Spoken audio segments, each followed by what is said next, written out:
Hey, it's Laura Wilson again, and this video is going to be about plugins and the essential Hi, it's Laura Wilson again, and this video is going to be all about plugins. So the essential plugins that I use in my WordPress website and ones I suggest you use too. Now a little bit of background on this. I've been using WordPress for 3 years. I've tried probably hundreds of different plugins, and there are a few which are absolutely invaluable. And you know what? Unless you spend ages scouting around or you're on loads of different forums and you're really hot on WordPress news and whatever, then some of them you may never come across. So I'm going to tell you the ones which are absolutely you need to be using. Some of them are really popular ones, but some of them are a little bit more underground, and you may not, like I say, you may not come across them. So I'm going to show you them right now. So on the left hand menu here, scroll down to plugins, and I've installed a lot of these plugins already because this is on one of my niche sites that I'm in the process of building. So I've installed some, and it's going to save me time installing them. You don't want to sit and wait while I do that. So number one, you need to have a KISSMET. A KISSMET is, I think it's installed as a default setting when you install WordPress, but you do need to add your configuration key. A KISSMET stops spam from going into your website, from people adding spam comments and trackback spam. So what you'll need to do to get your configuration key, then you need to go to wordpress.com, not wordpress.org. Sign up, just create a free account, it takes a few minutes, and then they will send you an email with your login details and whatever as a record, and they'll also give you this key, this wordpress.com key. So you need to go into a KISSMET here and add your key. I've already done that, so I won't show you that. So that's plugin number one. Now all these plugins will be listed below this video in the Online Branding Academy. Okay, so number two is Dig. This is a social media sharing button plugin. It's my favourite one. I'll show you how it looks. So it's installed, and this is how it looks. Now you can configure as many plugins as you want. There's a whole load of others like StumbleUpon and Reddit and Propeller, but I like these. So you've got Google+, Facebook Like, Tweet, another thing, Tweet Meme, Dig, Facebook Share, so as opposed to Facebook Like, and Delicious. So I've formatted this to have it at the end of my posts and pages. So we'll just click on the About page where there's some stuff listed. There's an actual page there with content. And you'll see that at the bottom there's the share buttons. You can have them at the top if you want. On my blog site, I'll show you, Laura Wilson Online, then I have them at the top, and it's really just down to personal preference.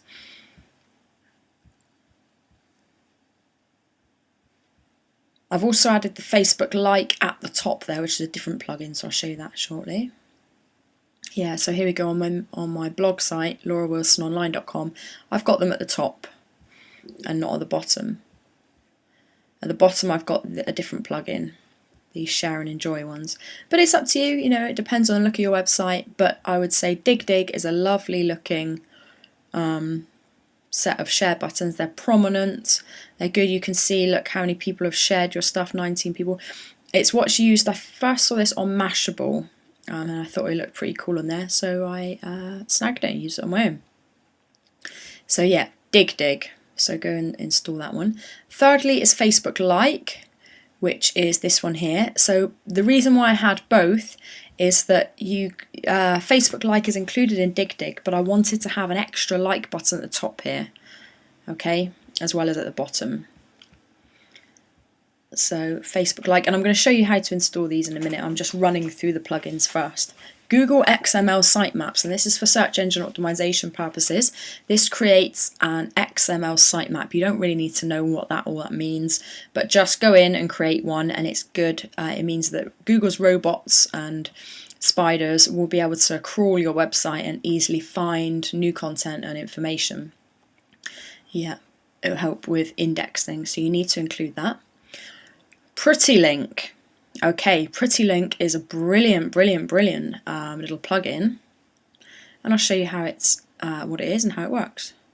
So with a lot of these plugins, when you install them, then they will appear in this under the settings tab down here. So look, XML sitemap is there, Facebook like is there. So we'll just go into Facebook like, and this is where you can configure different settings. Now I'm not going to run through that because I'll be here forever, but there's lots of different, you can just play around with this. You can change the layout style, standard or button count, wider icons.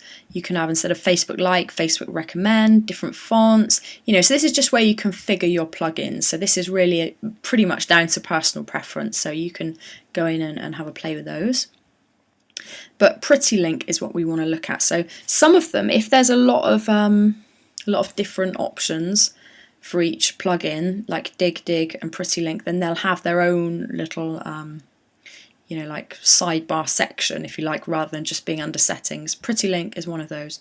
So if you go into PrettyLink, it's a great way to cloak affiliate links and track affiliate links. So you can watch the video, but I'm going to explain pretty much most of it here. So click on Add PrettyLink.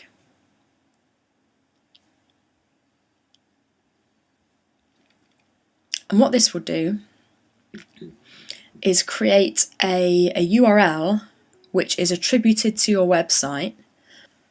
Okay, so say I've got an affiliate link from, say, ClickBank, and I want to cloak that link, as in I want to change the URL because it's not a very nice looking URL, and maybe you don't want it to be obvious that it's an affiliate link, or for whatever other reason, then you can cloak it in PrettyLink, and it will give you a link that looks like this: siteautobuildit.com / whatever you want to call it. Okay, so I'll just give you an example. Okay, I've created an affiliate link in ClickBank I just picked a random product on betting, and this is what it gave me. So this is my own affiliate link, which is neither is it memorable nor is it nice looking. So if you wanted to direct someone to this link, say you're sending an email out with a recommended link, and you say, right, now please go to http://738A7NB34-6- it's not going to happen, is it? So you want something that's nice and easy to remember.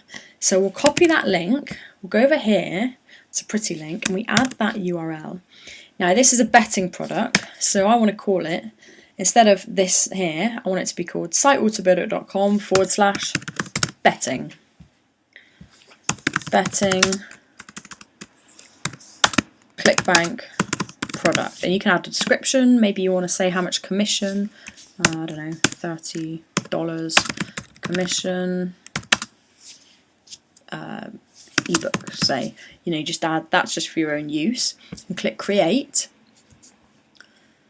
So now what happens is that will forward to your affiliate link. So we'll open up a new tab, add in this, and look where it takes it. So this is mysite.com / betting, but it won't go to my site, it will redirect. There we go, there's my ClickBank hop, and it's got my affiliate ID afterwards, and there we are. It's taken us to the sales letter. So now if someone clicks on this sales letter and buys this product, then I will get my commission. It will be attributed to me. So that's the beauty of PrettyLink. And the other thing is, let's close this, get out of this, shall we?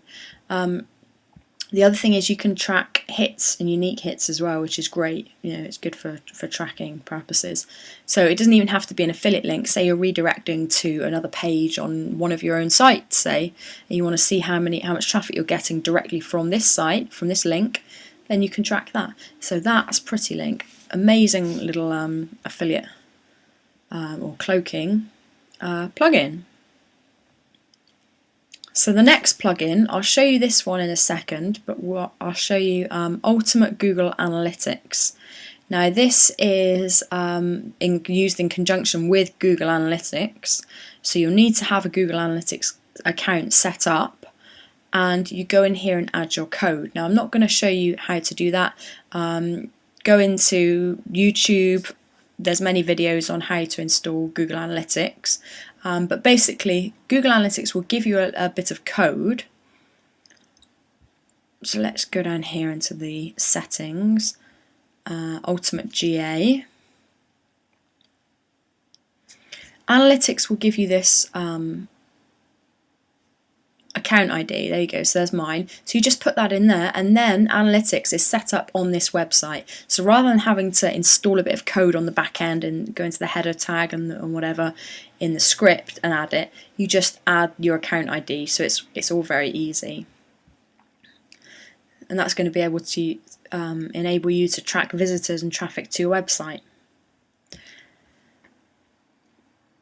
And the last, I would say, essential plugin is, and this is a paid plugin, so we'll go back into plugins, and it's a plugin called SEOpressor, which, to be honest, I've only in the last year found this. It's been out for a while, but it's absolutely amazing, especially if you have other people, if you've got outsourcers writing blog posts, and you want them to be, you want the pages to be search engine optimized. Then this is a great way to ensure that each of your pages is search engine optimized. And you know, if your outsourcers or your content writers aren't SEO experts, then they can easily use this to create correctly formatted search engine optimized pages. Okay, so I'll show you the plugin site and I'll show you how it works. So this is SEOpressor, and it's $47 for a one-site license or $97 for a multi-site license. Now you might think, whoa, that's expensive, but trust me, it's not, because it's going to mean that you get a lot more traffic to your website than if you just stumble around and don't optimize properly. And it's going to save you a lot of time from training up your outsourcers or learning yourself correct search engine optimization. So that's the website.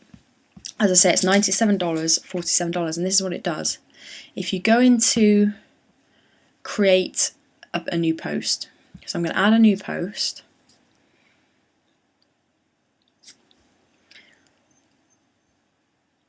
And you add your keyword. See here, I've installed SEOpressor, and it gives you a score, a search engine optimization score. So obviously there's no writing here in the post. So at the moment my score is 0. And what you need to do, you need to go down here under the main window for where you write, SEOpressor keyword. So each page, it's on the premise that each one of your pages or posts should be optimized for one keyword. Okay, so let's say our keyword is auto build it. That's my keyword, and it's all one word. So then what it's going to say is you need to firstly have the keyword in the title, auto build it. You need it in a header tag,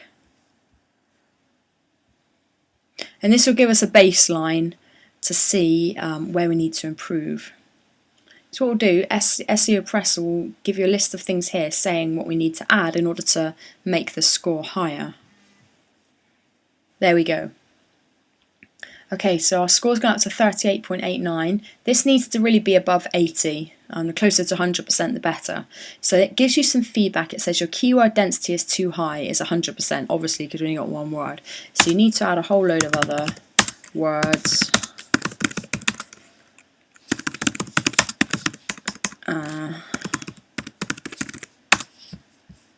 Let's just add a bit of text from here. There we go. So that should bring that site density down. It's going to say you do not have an H2 tag, so we need to add an H2 tag. And it says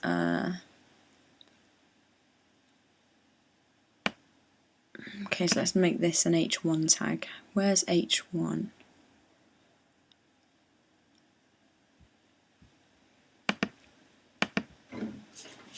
There we go. So let's update this and see what happens now.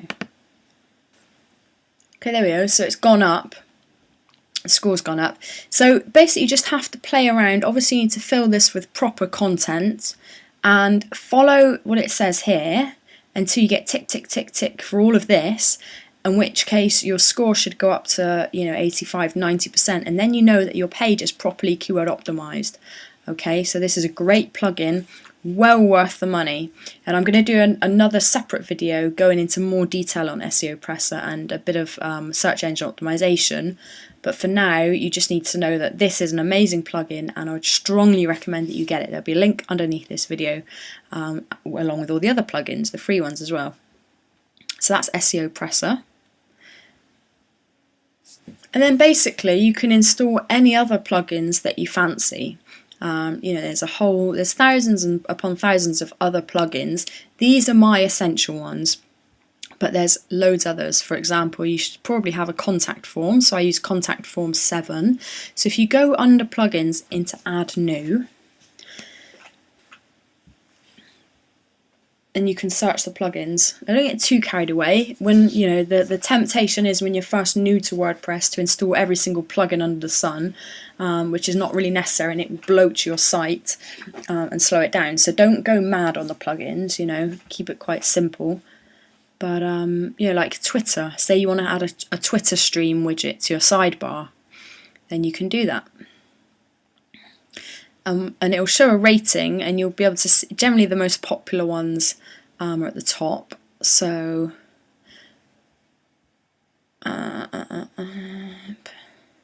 Facebook like and share. So you need to obviously look at the description. Social sharing. Okay. Twitter lightbox, tweet images. Twitter feed widget, there we go. So when you find a plugin that you want, just click install now. Say you sure you want to install it, say yes. There we go, and it takes literally like 2 seconds to install. Activate.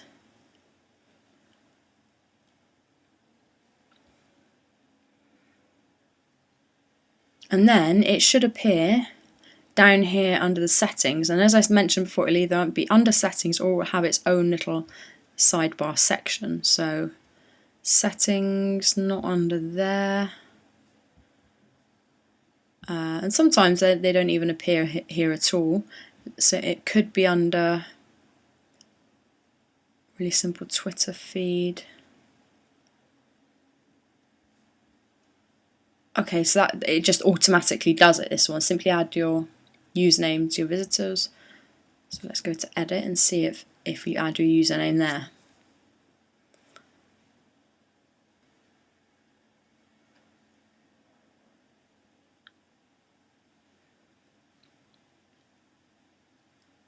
No, that's a script. Okay, forget that. That's what will happen quite a lot of the time actually. If you go into edit, it will bring up this script, so you don't want to touch that. But it looks like there's no way to, there's no section for Twitter. Okay, in which case it'll probably be in a widget section, and you just add it to your sidebar. So that's just a very quick tour of plugins. Obviously it's easy to install plugins. Just to recap, you go down here under plugins, add new, search for the plugins you want. There will be a list of the essential plugins I've mentioned underneath this video, so do a search for those in the plugins and you'll be able to find them. When you're in when you're in that section, just simply click install and then activate, and then you're ready to go. Okay, so there's hundreds and hundreds and hundreds and thousands of plugins, so have a look at other ones which might suit you and which will be a requirement for what you need, what your site is about, and yeah, have a bit of fun with it.